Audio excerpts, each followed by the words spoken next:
আমি মধ্যবিত্ত পরিবারের সন্তান। আমি স্কুল জীবন শেষ করে কলেজে ভর্তি হই। তার কয়েক মাস পর নিজের ইচ্ছায় মালয়েশিয়ায় চলে আসি। এখানে 5 মাস থাকার পর ফেসবুকে একটা মেয়ের সাথে পরিচয় হয়। ওর নাম ইমা। সে একটা পোস্টে লিখেছিল, সিগারেট খাওয়া ছেলে তার পছন্দ না, সিগারেট খাওয়া হারাম। আমি রিপ্লাই দিয়েছিলাম, সব ছেলে এমনি এমনি সিগারেট খায় না। তারপর থেকে ইমার সাথে একটু একটু কথা হতো। আমি নিজেও সিগারেট খেতাম। ওর কথায় সিগারেট খাওয়া ছেড়ে দিয়েছিলাম। এভাবে কয়েক মাস কথা বলতে বলতে আমাদের মাঝে ভালো লাগা শুরু হলো। প্রতিদিন প্রায় 3-4 ঘন্টা কথা বলতাম।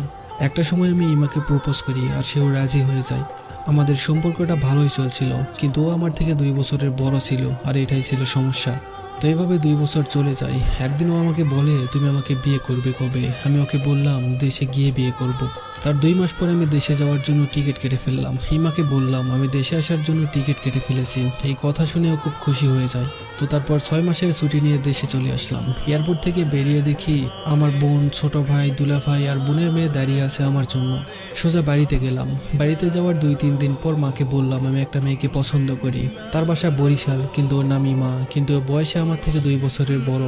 এই কথা শুনে মা আমাকে বলে, ওই মেয়েটার সাথে তোর বিয়ে কখনোই দিব না, আমার পরিবারের কেউ রাজি না। ইমাকে কল দিয়ে বললাম, আমার পরিবারের কেউ রাজি হচ্ছে না, তুমি তোমার মাকে বলো আমার কথা। ইমাও তার মাকে বলে, ইমার মাও বলে দিয়েছে ওকে বিয়ে দিবে না এতদূর। তারপর আমরা দুজন সিদ্ধান্ত নিলাম পালিয়ে গিয়ে বিয়ে করব। দেশে যাওয়ার 8 দিন পর আমি বরিশালে যাই। ইমা আমাকে লোকেশন দেয়। হিমাকে নিয়ে আবার যশোরে ফেরার জন্য রওনা দিলাম। যশোরে পৌঁছে আমরা উঠলাম এক বন্ধুর বাসায়। সেখান থেকে 2-3 জন বন্ধু বান্ধব নিয়ে কাজে অফিসে গিয়ে বিয়ে করলাম। ইমার বাসা থেকে কল দিয়েই যাচ্ছে। ইমার মা বাবাকে আমি বললাম ইমা আমার সাথে আছে, আমরা বিয়ে করে নিয়েছি, আপনারা টেনশন করবেন না। এই বলেই ফোনটা কেটে দিলাম। আমি বাড়িতে বললাম আমি আমার পছন্দ করা মেয়েটাকে বিয়ে করেছি। মা বাবা অনেক খারাপ কথা বলল, আমাকে আরো বলল এই বাড়িতে তোর কোনো জায়গা নেই। এই বলেই ফোনটা রেখে দিল। আমার বন্ধুর বাসায় 2-3 দিন থাকার পর বাসা ভাড়া নিলাম।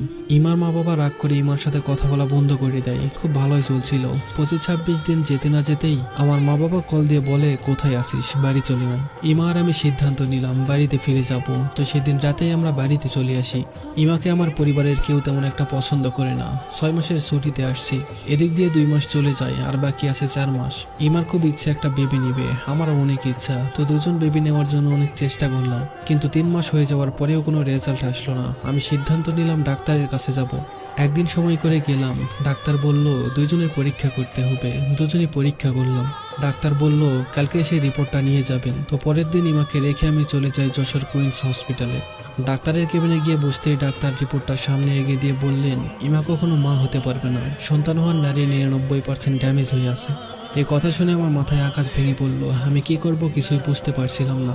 আমি যদি বাসায় গিয়ে এই কথা বলি তাহলে